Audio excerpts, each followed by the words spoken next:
जो पेपर है जियोग्राफी का है यूपी बोर्ड में, ठीक है। और ये जो पेपर सेट है 322 ईजेड है, ठीक। ये क्वेश्चन जो पेपर है वो 17 नंबर का है। क्लास कौन सी है? क्लास 12 है। इसमें जो ऑब्जेक्टिव क्वेश्चन है वो हम सारे आपको करा दे रहे हैं इस लेक्चर में। फिर अगले लेक्चर में जो और क्वेश्चन होंगे उनको कराएंगे, ठीक है।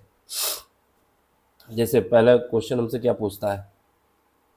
पहला क्वेश्चन पूछा गया था कि आपको ये बताना है कि निम्नलिखित में से कौन सा भौगोलिक सूचना का स्रोत नहीं है। भौगोलिक सूचना का मतलब है कि जो हमें जियोग्राफी की जानकारी मिल सकती है। देखो, प्राचीन मानचित्र जो पुराने ज़माने में मानचित्र बनाए गए, इनसे हमें जानकारी मिलती है, ठीक है। इनसे हमें जानकारी मिलती है, तो ये तो है, इसका मतलब ये होगा सही। इसने पूछा है कि नहीं सही पूछा जा रहा ना, तो इसका मतलब ये ऑप्शन नहीं हो सकता, ठीक है, क्योंकि ये सही बात है। यात्रियों के विवरण जो पुराने ज़माने की जो यात्री आए थे, है ना, वो अपनी किताब में लिख देते थे कि भारत की भूमि कहाँ से कहाँ तक है, इनका किसके साथ व्यापार होता है, तो ये भी हमें सूचना मिलती है। तो ये भी नहीं हो सकता क्योंकि इससे भी हमें जानकारी मिलती है। प्राचीन महाकाव्य जो पुराने ज़माने में महाभारत हो गया, है ना, गीता हो गया, मतलब ये जो स्रोत हैं उनसे हमें जानकारी मिलती है। जैसे हमारे पास क्या नाम क्या है, वो महात्मा बुद्ध का एक किताब बुक थी, है ना, और उसके बाद जैन धर्म की एक बुक थी। इनसे भगवत गीता, ये सब जो है ना, इनसे प्राचीन महाकाव्य जो है कालिदास की जो बुक थी, इन सब से हमें जानकारी मिलती है। इसका मतलब ये भी सही है, ये भी नहीं हो सकता ऑप्शन। अब चंद्रमा में जाके कौन सा मिट्टी लेके आया है?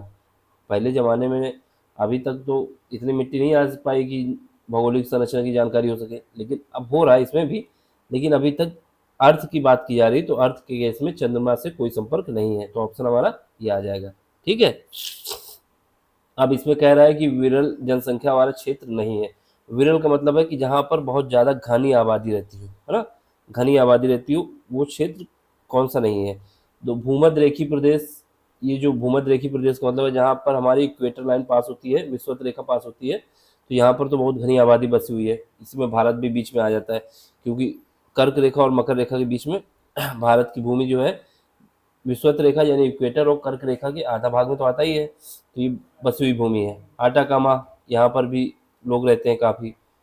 ध्रुवी प्रदेश, यहाँ पर भी लोग रहते हैं ना।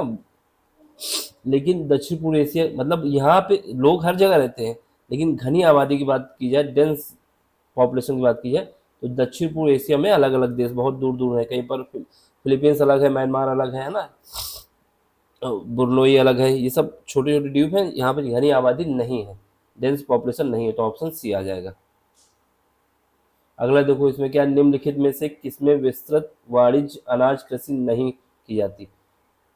कहाँ पर विस्तृत वाणिज्य अनाज कृषि नहीं की जाती, ठीक है। तो अमेजन बेसिन में जो है यहाँ पर नहीं की जाती, और बाकी जो है अमेरिका एवं कनाडा की पेरी क्षेत्र में बहुत अच्छी होती है, यूरोपीय स्टेपीज में भी होता है, अर्जेंटीना के पंपास में भी होता है, लेकिन अमेजन बेसिन में घनी वाणिज्य खेती नहीं होती, तो ऑप्शन सी। अगला क्वेश्चन देखो, इसमें क्या है, निम्नलिखित क्रियाकलापों में से कौन सा एक तृतीयक क्रियाकलाप है? तृतीयक कौन सा है? व्यापार। कौन सा है? व्यापार जो है वो हमारा तृतीयक क्रियाकलाप में आता है।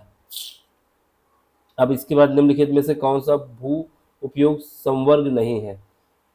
मतलब जो अच्छी खासी खेती नहीं हो सकती, भूमि के लिए अच्छा उपयोगी नहीं है।